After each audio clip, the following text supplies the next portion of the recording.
Ready whenever you are. Okay. So I'm Kamal and I'm from Myanmar. There was something happened with Myanmar military and then the public of the Myanmar, like Muslim Rohingya. They keep fighting, killing people, Rohingya, burning houses. So we couldn't stay there. And my dad was in Malaysia, so he come with a ship to pick us up. And then we stay in the middle of the sea, like in a Bangladesh border, for like 2.5 months in a boat before we left for Malaysia.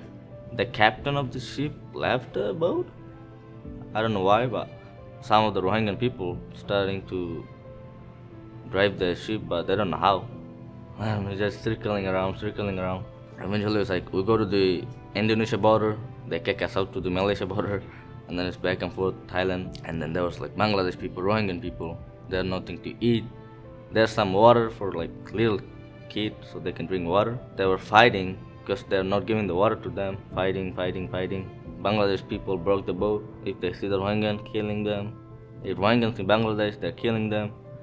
So who wanna be survive, whatever they have, they just jump into the sea. I think my sister first few minutes after she jumped, she passed away and then popped up in the water.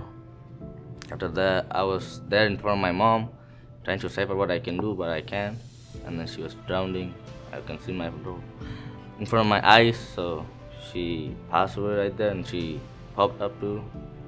And then me and my brother were separated, and after that, with the waves, we get together again, and we were going up and down, so we couldn't know how to swim.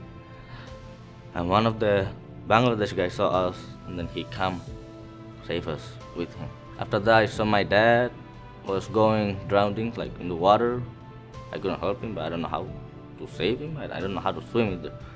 So he passed away there, and then I stayed in this boat for 8.5 hours there, I think.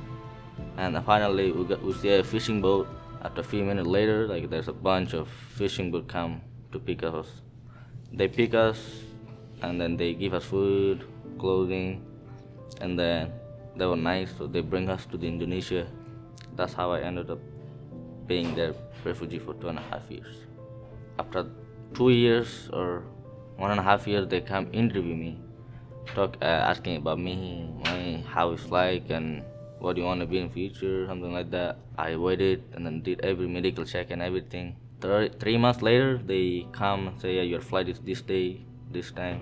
You're going with him there. I was excited, but I don't know. It was cold all the time. But yeah, when I first came to America, it's like whole different country, different culture. So my family, it's like big family and fun family to live. And I stay with them until I found out that we have an aunt here, so I moved from here. My hopes and dreams are like to be a pilot one day or become a soccer player one day.